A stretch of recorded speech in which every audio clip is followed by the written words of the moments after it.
2021 সালের এইচএসসি পরীক্ষায় অংশগ্রহণকারী ব্যবসা শিক্ষা শাখার শিক্ষার্থী বন্ধুরা, কেমন আছো? তোমরা নিশ্চয়ই ভালো আছো, সুস্থ আছো।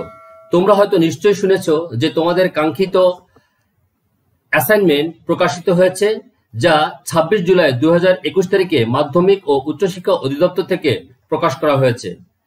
আজকে আলোচনার বিষয়বস্তু হিসাব বিজ্ঞান প্রথম পত্রের প্রথম সপ্তাহের অ্যাসাইনমেন্টে। তোমাদের অ্যাসাইনমেন্টের বিষয়ভিত্তিক সমাধান পেতে এখনই চ্যানেলটি সাবস্ক্রাইব করে রাখো, যাতে পরবর্তীতে যে কোনো ভিডিও পাবলিশ করার সাথে সাথে তোমাদের কাছে পৌঁছে যায়। তো আমরা প্রথমে দেখে নিই আমাদের অ্যাসাইনমেন্টে কি দেওয়া আছে হিসাব বিজ্ঞান প্রথম পত্রের। আমরা জানি হিসাব বিজ্ঞান প্রথম পত্র বিষয় কোড 253 স্তর তোমাদের হচ্ছে এইচএসসি।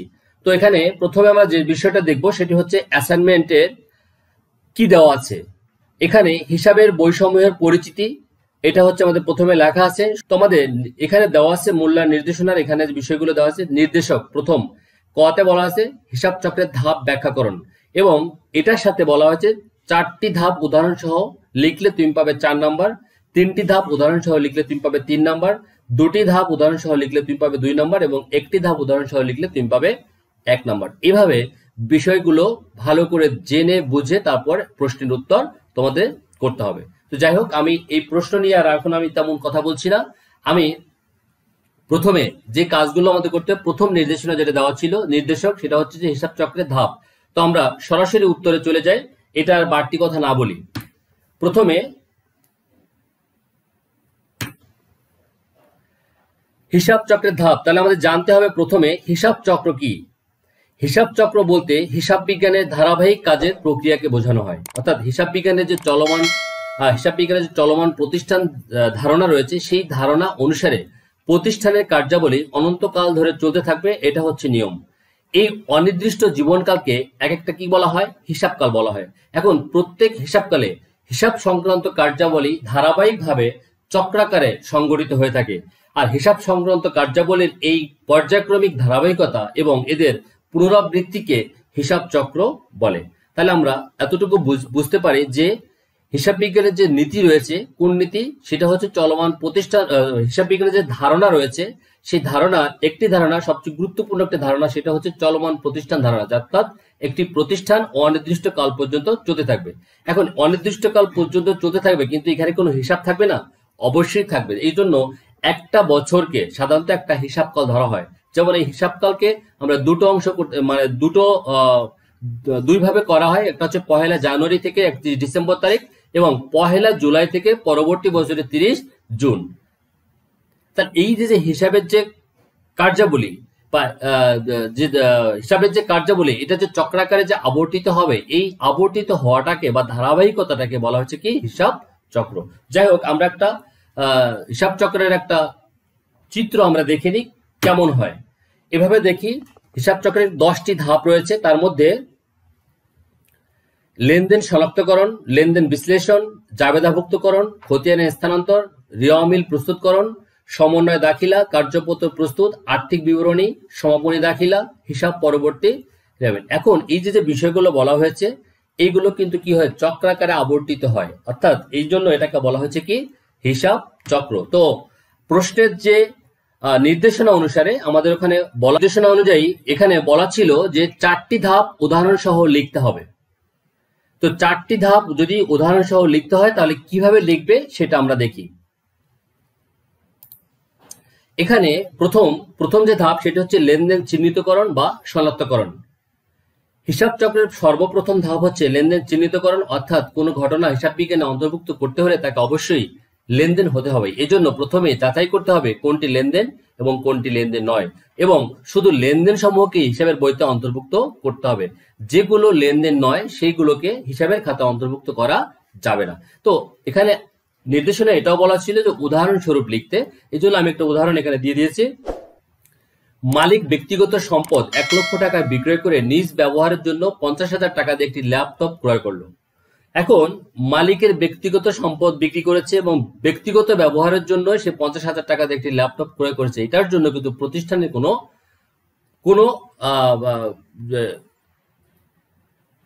প্রতিষ্ঠানের আর্থিক অবস্থার কোনো পরিবর্তন হয়নি। সো এটাকে আমরা কি বলতে পারবো না, এটাকে আমরা লেনদেন বলতে পারবো না। তাহলে আমরা উদাহরণটা আমরা এইভাবে লিখেছিলাম, মালিক ব্যক্তিগত সম্পদ 1 লক্ষ টাকা বিক্রয় করে নিজ ব্যবহারের জন্য 50,000 টাকা দিয়ে একটি ল্যাপটপ ক্রয় করলো। এটি একটি ঘটনা, কিন্তু লেনদেন নয়। এই ঘটনা দ্বারা প্রতিষ্ঠানের আর্থিক অবস্থার কোনো পরিবর্তন ঘটেনি। দ্বিতীয়ত, জাবেদাভুক্তকরণ বা লিপিবদ্ধকরণ। তো আমরা জানি দ্বিতীয় গুরুত্বপূর্ণ কাজ হচ্ছে কি, জাবেদাভুক্তকরণ, অর্থাৎ যে লেনদেনগুলো সংগঠিত হয়েছে সেই লেনদেনগুলোকে প্রাথমিক অবস্থায় হিসাবের খাতায় লিপিবদ্ধ করা। তাহলে হিসাব বিজ্ঞানের দ্বিতীয় ধাপ হলো হিসাব চক্রের দ্বিতীয় ধাপ হলো লেনদেন সমূহ জাবেদাভুক্ত করা। অর্থাৎ সাধারণ অর্থে জাবেদা হচ্ছে সংগঠিত লেনদেন সমূহকে তারিখের ক্রম অনুসারে দুতরফা দাখিলা পদ্ধতির ভিত্তিতে ডেবিট ক্রেডিট নির্ণয় করে ব্যাখ্যা সহ লিখতে হবে। তো একটা উদাহরণের মাধ্যমে যদি বিষয়টা বলি, 2021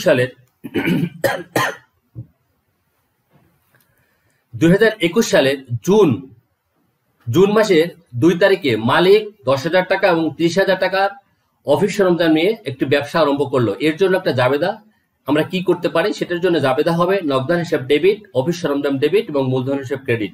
এবং কেন এটা করা হলো, এটার ব্যাখ্যাটা অবশ্যই জাবেদার সাথে দিতে হয়। এই জন্য নগদ টাকা অফিস সরঞ্জাম ব্যবসায় মূলধন হিসেবে আনয়ন করা হয়েছে, এটা আমরা এখানে উল্লেখ করে দিয়েছি। তো এভাবে তোমরা উত্তরটা লিখবে। তৃতীয় যে হিসাব চক্রের যে তৃতীয় ধাপ সেটা আমরা এখানে আলোচনা করেছি, সেটা হচ্ছে শ্রেণীবিন্যাসকরণ বা খতিয়ানভুক্তকরণ।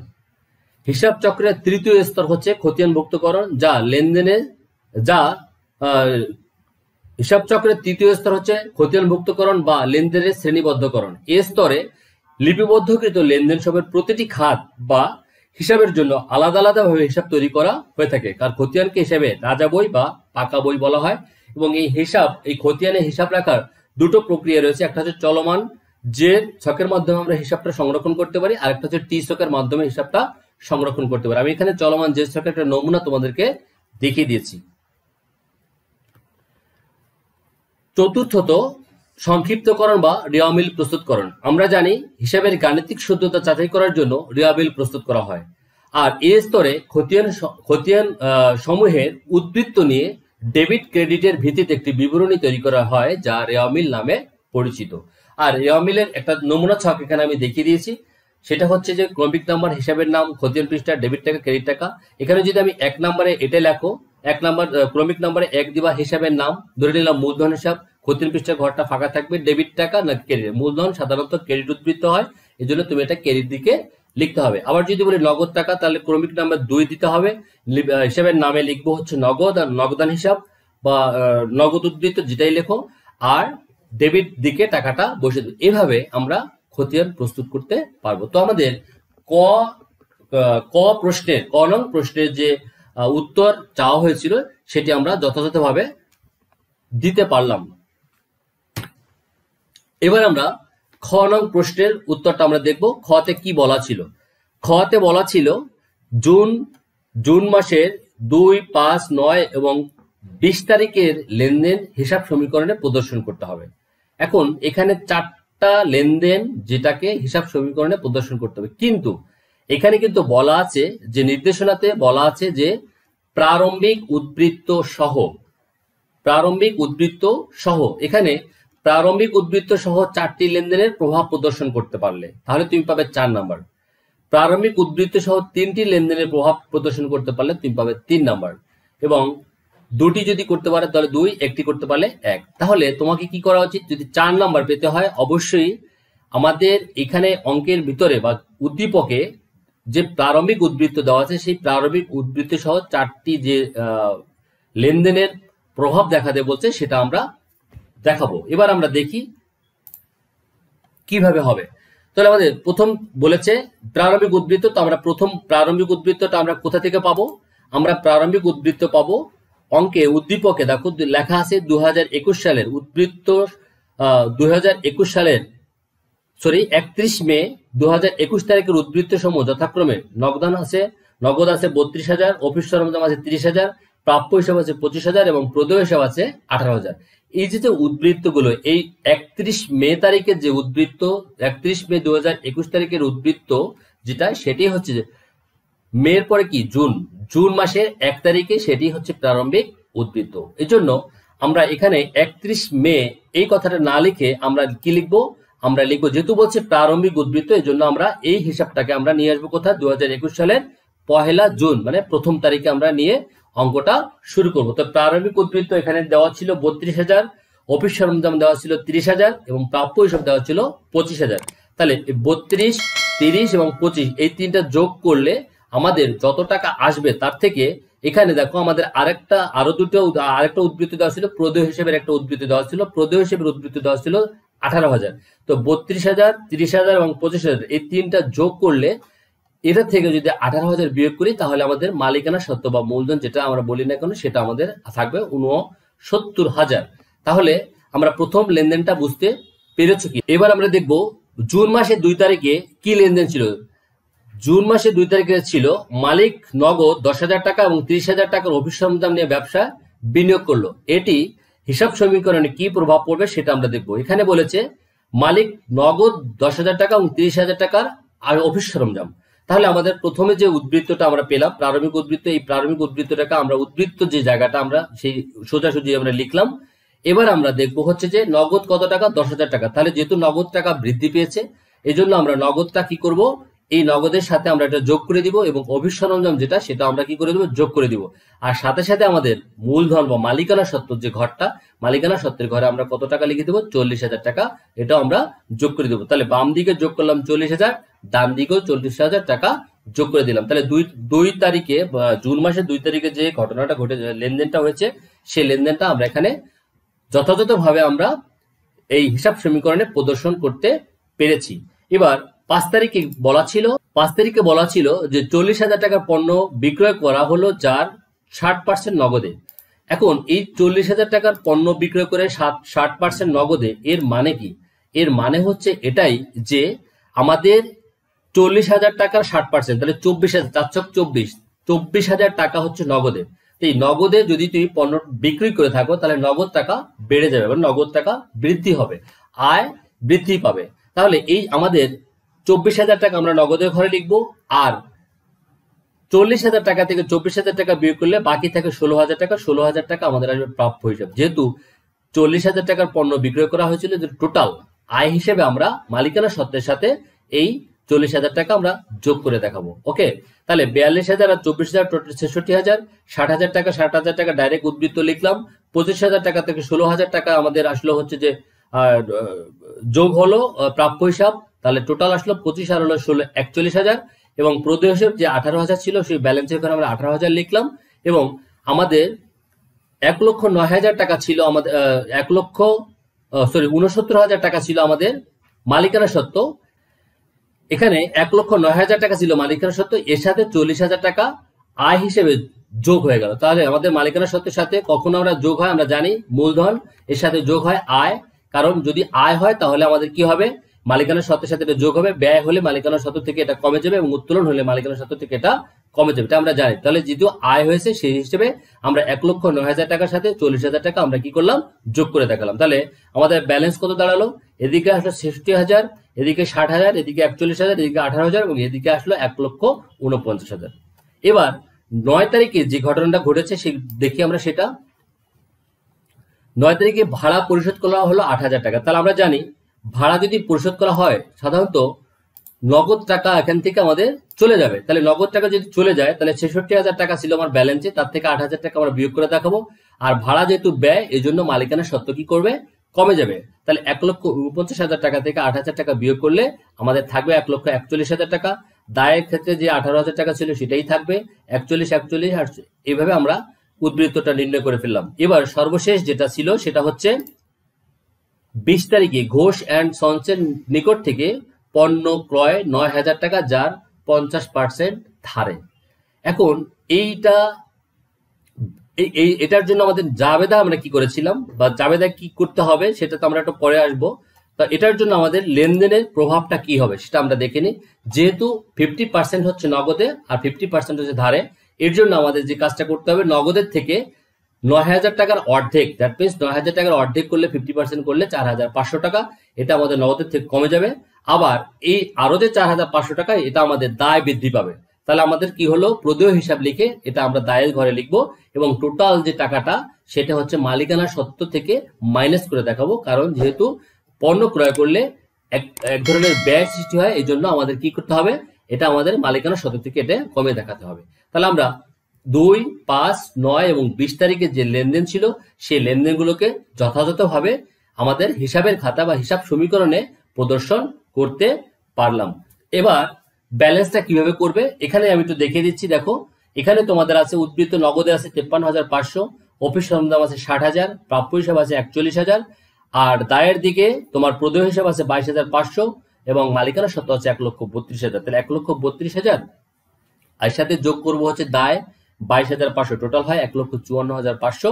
আর এদিকে সম্পদের ঘরে নগদ টাকা 53,500, অফিস সরঞ্জাম আছে 60,000 এবং প্রাপ্য হিসাব আছে 41,000, টোটাল হচ্ছে 1,54,500। তাহলে এটা থেকে আমরা এটা বুঝতে পারলাম যে খ নং প্রশ্নের উত্তরে আমাদের সম্পদ এবং দায়, এটা কি হলো, আমাদের দায়, আমাদের হিসাব সমীকরণের যে বিষয়টা সম্পদ এবং দায়, সম্পদ সমান সমান দায় প্লাস মালিকানা সত্ত্ব, এটা কি আছে, ইকুয়াল আছে।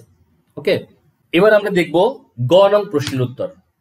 এখন এই গ নং প্রশ্নের উত্তর দেখার আগে আমাদের তো প্রশ্নটা ভালো করে একটু দেখতে হবে কি করা আছে, বলা আছে জুন মাসের 2 তারিখ, 5, 17 এবং 26 তারিখের ঘটনাগুলো জাবেদা দাখিলা প্রস্তুত করতে বলছে বা দাখিলা দিতে হবে, ব্যাখ্যা এবং এখানে নির্দেশনা দেওয়া আছে ব্যাখ্যা সহ দাখিলা দিতে হবে।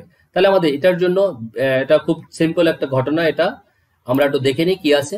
প্রথম যেটা ঘটনাটা ছিল 2 তারিখের ঘটনা ছিল মালিক, 2 তারিখে যে লেনদেন ছিল সেটা ছিল মালিক নগদ 10,000 টাকা এবং 30,000 টাকার অফিস সরঞ্জাম নিয়ে ব্যবসা বিনিয়োগ করলো। তাহলে এটার জন্য জাবেদা কি হচ্ছে, এটার জন্য জাবেদা হবে, আমরা দেখে নিই। এটার জন্য জাবেদা হবে নগদান হিসাব ডেবিট, অফিস সরঞ্জাম ডেবিট এবং মূলধন হিসাব ক্রেডিট।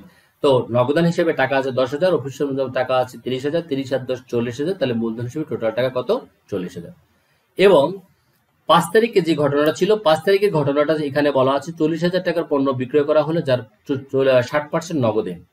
এটা যদি হয়ে থাকে তার জন্য আমরা কি করব, নগদান হিসাব ডেবিট, প্রাপ্য হিসাব ডেবিট আর বিক্রয় হিসাব ক্রেডিট, টাকার অঙ্ক যেহেতু 60% বলেছে তাহলে নগদে 60% মানে কত, 40,000 টাকা 60% যদি হিসাব করি তাহলে 40,000 গুণ হচ্ছে 60% করলে 24,000 টাকা আসবে। তাহলে আমরা সেটা লিখলাম।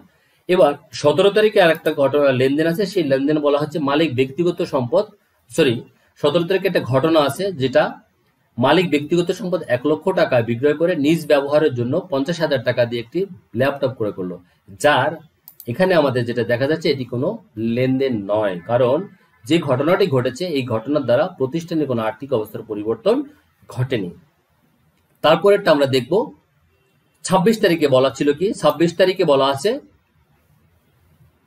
30,000 টাকার পণ্য নগদে বিক্রয় করা হলো, এটার জন্য জাবেদা হচ্ছে নগদান হিসাব ডেবিট, বিক্রয় হিসাব ক্রেডিট। তো এটার কারণ কি, নগদে বিক্রয় করা হলো। তাহলে আমাদের জাবেদা যে প্রস্তুত করলাম সাথে সাথে আমরা কিন্তু ব্যাখ্যা সহ প্রস্তুত করলাম। তো যে রিকোয়ারমেন্ট দেওয়া ছিল সেই রিকোয়ারমেন্ট অনুযায়ী তুমি 4-এর মধ্যে তোমার 4ই পাওয়ার কথা। ওকে, তো আমরা দেখি গ এর প্রশ্নের উত্তর আমরা দেখে ফেললাম। এবার আমরা দেখবো হচ্ছে ঘ নং প্রশ্নের উত্তর। ঘ নং প্রশ্নের উত্তরে আমাদের চাওয়া হয়েছিল কি সেটা দেখিনি, মূলধন হিসাব, নগদান হিসাব, অফিস সরঞ্জাম হিসাব ও প্রদেয় হিসাব প্রস্তুত করতে বলা হয়েছে। আমরা জানি যে স্বাভাবিকভাবে যারা একটু দুর্বল ছাত্র আছো তাদেরকে বলছি, সবার জন্য কথাটা নয়, কারণ অনেকে জাবেদা প্রস্তুত না করেও খতিয়ান করতে পারে, কিন্তু কিছু কিছু স্টুডেন্ট আছে যারা জাবেদা প্রস্তুত না করে খতিয়ান করাটা তাদের জন্য খুব কষ্ট হয়ে যায়। তো তারপরেও যেহেতু এখানে বলে দেওয়া আছে যে মূলধন হিসাব, নগদান হিসাব ও অফিস সরঞ্জাম হিসাব প্রস্তুত করতে হবে, যেহেতু 4টা, এই 4টার জন্য তোমাকে কি করতে হবে, আমাদের যেই লেনদেনগুলো দেওয়া আছে তার আলোকে আমাদের এখানে খতিয়ান প্রস্তুত করতে হবে। তো এটার জন্য আমরা প্রথমে করব হচ্ছে মূলধন হিসাব। সে মূলধন হিসাব প্রস্তুত করার জন্য আমাদের জানি এর সাথে সংশ্লিষ্ট যে হিসাবগুলো রয়েছে, আমাদের এখানে একটা ব্যালেন্স দেওয়া ছিল প্রথমে 1 তারিখে, জুন মাসের 1 তারিখে আমরা এখানে উল্লেখ করেছি এই জন্যই, কারণ 31 মে 2021 তারিখে যেটা সমাপনী ছিল সেটাই জুন মাসের 1 তারিখে সেটাই হবে প্রারম্ভিক, কারণ আমাদের যেখানে বলে দেওয়া ছিল প্রারম্ভিক উদ্বৃত্ত সহ আমাদের কিন্তু হিসাবটা কিন্তু আমরা যখন হিসাব সমীকরণের প্রভাব দেখিয়েছি তখনও কিন্তু আমাদের এই প্রারম্ভিক উদ্বৃত্ত সহ করতে বলা হয়েছিল। এই জন্য আমরা এখানে খতিয়ান প্রস্তুত করার সময় আমরা কিন্তু ওই হিসাবটা ধরে অ্যাকচুয়াল হিসাবটা আমরা বের করার চেষ্টা করেছি। ওকে, তো এখানে ব্যালেন্স বিডি আমাদের ছিল 69,000, ৬৯,০০০ আমরা লিখলাম ক্রেডিট দিকে। এবার যেহেতু মূলধন হিসাব, মূলধন একটি কি স্বাভাবিকভাবে মূলধনের ক্রেডিট ব্যালেন্স নির্দেশ করে, সেহেতু আমাদের 2 তারিখে আরেকটা ঘটনা ছিল, সেটি ছিল কি নগদান হিসাব এবং অফিস সরঞ্জাম হিসাব। যেহেতু আমাদের নগদান হিসাব ডেবিট ছিল, অফিস সরঞ্জাম ডেবিট ছিল এবং মূলধন হিসাব ক্রেডিট ছিল, যেহেতু মূলধন হিসাব ক্রেডিট, এই জন্য আমরা ওর বিপরীতে যে হিসাবগুলো দাখিলাটা ছিল সেটা আমরা বিবরণে ঘরে লিখলাম এবং টাকাটা আমরা কোন দিকে লিখলাম, ক্রেডিট দিকে লিখলাম। তাহলে ৬৯,০০০ টাকার সাথে যোগ হলো 10,000, তাহলে হয়ে গেল ৭৯,০০০। ৭৯,০০০ সাথে যোগ হলো আরো 30,000, টোটাল হয়ে গেল ১,০৯,০০০। তাহলে আমরা মূলধন হিসাবটা আমরা এখানে প্রস্তুত করতে পারলাম। এবার দেখবো তিস্তা বিপণী বিতানের নগদান হিসাব। এই নগদান হিসাবে যে ব্যালেন্স দেওয়া ছিল, প্রারম্ভিক ব্যালেন্স, সেই প্রারম্ভিক ব্যালেন্সটা আমরা সবার আগে আমরা লিখছি, কারণ এটা যেহেতু নগদানের নগদ টাকার বা নগদান হিসেবে ডেবিট ব্যালেন্স নির্দেশ করে, এই জন্য আমরা লিখছি ডেবিট দিকে প্রথমে। এবং মূলধন ছিল ক্রেডিট, নগদান ছিল ডেবিট, যেহেতু নগদান ডেবিট আমরা টাকাটা লিখবো ডেবিট দিকে। বিক্রয় ছিল, নগদান ছিল ডেবিট, বিক্রয় ছিল ক্রেডিট, আমরা বিক্রয় হিসাবটা আমরা এখানে লিখলাম কত তারিখ, 5 তারিখের, এটা ছিল 24,000 টাকা আমরা লিখলাম। ভাড়া এখানে আমাদের এখানে আছে কি, এখানে নগদান হিসাব, এখানে যেহেতু আমাদের ভাড়া, তাহলে এখানে নগদান হিসাব আছে কি, নগদান হিসাব ছিল ক্রেডিট, এই জন্য টাকাটা লিখলাম, ভাড়ার টাকাটা কোথায় লিখলাম, ক্রেডিট দিকে লিখলাম। এখানে প্রাপ্য হিসাব, যেটা এখানে আমাদের প্রাপ্য হিসাবের ক্ষেত্রে নগদান হিসাব ছিল ডেবিট আর প্রাপ্য হিসাব ছিল ক্রেডিট, এর জন্য নগদানের টাকাটা আমরা কোথায় লিখলাম, 15,500 টাকা আমরা ডেবিট দিকে লিখলাম। ক্রয় হিসাব ছিল কি, ক্রয় হিসাব ছিল ডেবিট, নগদান হিসাব ছিল ক্রেডিট, যেহেতু নগদান হিসাব ক্রেডিট, এই জন্য টাকার অঙ্কটা আমরা লিখলাম কোথায়, ক্রেডিট দিকে। এবং 23 তারিখে প্রদেয় হিসাব আমরা এখানে লিখেছি, এখানে আমাদের দেওয়া ছিল প্রদেয় হিসাব ডেবিট আর নগদান হিসাব ক্রেডিট, যেহেতু নগদান হিসাব ক্রেডিট, এর জন্য আমরা টাকাটা কোথায় লিখেছি, ক্রেডিট দিকে লিখেছি। জুন মাসের 26 তারিখে এটা ঘটনা ছিল যে নগদের বিক্রয়, যেটা ছিল নগদান হিসাব ডেবিট, বিক্রয় হিসাব ক্রেডিট, যেহেতু নগদান ডেবিট, এর জন্য আমরা টাকাটা ডেবিট দিকে লিখেছি। বেতন হিসাব আর নগদান হিসাব, বেতন হিসাব ডেবিট, নগদান হিসাব ক্রেডিট, যেহেতু নগদান ক্রেডিট, এই জন্য টাকাটা আমরা লিখেছি কোথায়, ক্রেডিট দিকে। তাহলে আমরা জানি খতিয়ান প্রস্তুত করার একটাই মূল মন্ত্র, সেটি হচ্ছে যেটা যে হিসাব, যদি নগদান হিসাব প্রস্তুত করি, তাহলে নগদান হিসাব যদি ডেবিট থাকে, তাহলে সেই হিসাবটা বসবে বিপরীত, মানে বিবরণী ঘরে তার বিপরীত দাখিলা লিখে টাকাটা বসবে ডেবিট দিকে। আর নগদান হিসাব যদি ক্রেডিট হয়, তাহলে বিবরণের ঘরে সেই বিপরীত দাখিলা লিখে টাকাটা কিন্তু বসবে ক্রেডিট, অর্থাৎ যেটি যে হিসাব সেটি সেই দিকে টাকাটা বসবে, কিন্তু বিবরণের ঘরে লিখতে হবে তার বিপরীত দাখিলা। এটা হচ্ছে খতিয়ান প্রস্তুত করার মূল শর্ত। ওকে, তাহলে আমরা নগদান হিসাবও দেখে নিলাম, অফিস সরঞ্জাম হিসাব এখানে প্রস্তুত করা আছে, এটা ভেরি ইজি। তো তোমরা এখান থেকে আমাদের প্রথমে ব্যালেন্সটা লিখেছি, তারপরে আমরা লিখেছি জুন মাসের 2 তারিখে যেটা অফিস সরঞ্জামের সাথে যে লেনদেনটা ছিল সেটা আমরা এখানে লিখলাম। তারপর একটা ছিল প্রদেয় হিসাব, প্রদেয় হিসাবে একটা ব্যালেন্স ছিল, প্রারম্ভিক ব্যালেন্স ছিল 18,000 টাকা। এর সাথে ক্রয় 20 তারিখে একটা ঘটনা ঘটেছিল, সেখানে আমাদের ছিল ক্রয় হিসাব ডেবিট, প্রদেয় হিসাব ক্রেডিট, এর জন্য যেহেতু প্রদেয় হিসাব ক্রেডিট আমরা টাকাটা লিখবো ক্রেডিট দিকে, আমরা সেই টাকাটা লিখেছি।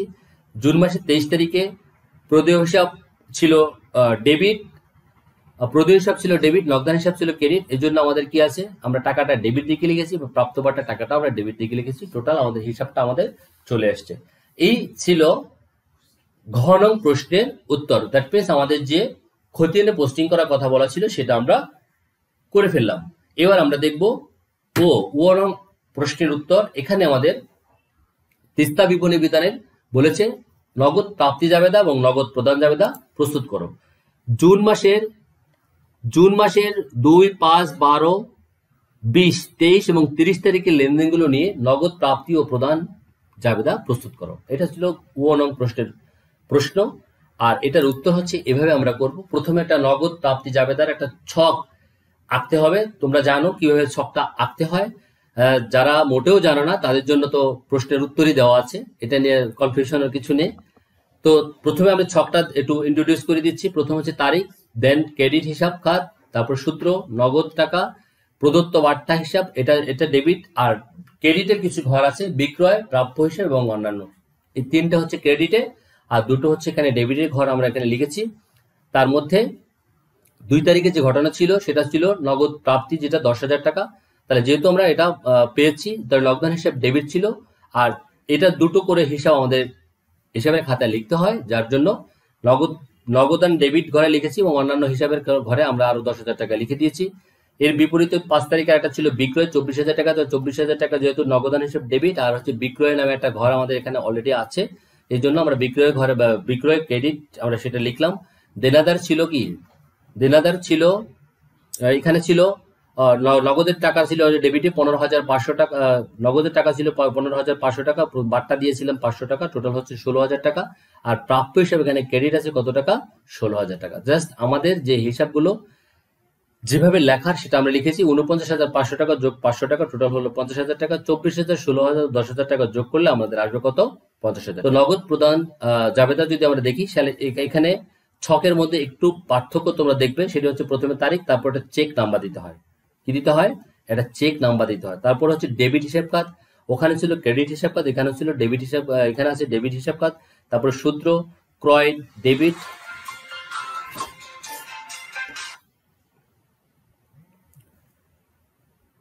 ক্রয় ডেবিট, তারপরে আছে কি ক্রয় 4,500 টাকা, এই জন্য নগদ ক্রেডিট, এই জন্য 4,500 টাকা আমরা লিখে দিয়েছি। প্রদেয় হিসেবে 4,500 টাকা ছিল এবং প্রাপ্ত বাটা ছিল 200 টাকা, আর নগদ এখানে আমরা লিখেছি 4,300 টাকা। আর এটা বেতন দেওয়া ছিল আমাদের কি, বেতনের জন্য আমাদের যেহেতু বেতন পরিশোধ করলে আমাদের নগদ টাকা চলে যায়, এই জন্য নগদ ক্রেডিট, এই জন্য আমরা টাকা লিখেছি 10,000 টাকা এবং এটা অন্যান্য ডেবিটের ঘরে আমরা এটা লিখে দিয়েছি। তো এই ছিল আমাদের নগদ প্রাপ্তি ও প্রদান জাবেদার বিষয়। তো আশা করি এই পর্যন্ত সবাই বুঝতে পেরেছো। তো যদি কেউ বুঝতে না পারো, তাহলে আমি আমার নাম্বারটা বলে দিচ্ছি, 01718962525, চাইলে ফোন দিতে পারো। সবাইকে ধন্যবাদ জানিয়ে আজকের মতো বিদায় নিচ্ছি। তো যাওয়ার আগে আবার মনে করে দিচ্ছি, যারা এখন পর্যন্ত চ্যানেলটি সাবস্ক্রাইব করনি, তোমরা নিজের দায়িত্বে চ্যানেলটি সাবস্ক্রাইব করো, যাতে পরবর্তী ভিডিওগুলো তোমরা পেয়ে যাও। কারণ বিষয়ভিত্তিক যাবতীয় প্রশ্নের, যাবতীয় অ্যাসাইনমেন্টের সমাধান তোমরা পাবে এখানে। এবং শুধু এটাও না, বিষয়ভিত্তিক অন্যান্য যে কোনো ধরনের ক্লাস তোমরা এখানে পাবে। ইংরেজি ক্লাস পাবে, আইসিটি ক্লাস পাবে, আদার্স, অ্যাকাউন্টিং, ফিনান্স, ব্যবসা সংগঠন, ব্যবস্থাপনা, এখানে অনেকজন দক্ষ শিক্ষক এখানে আমাদের সাথে এই চ্যানেলে কাজ করেন। সো তোমরা ভালো থাকো, সুস্থ থাকো।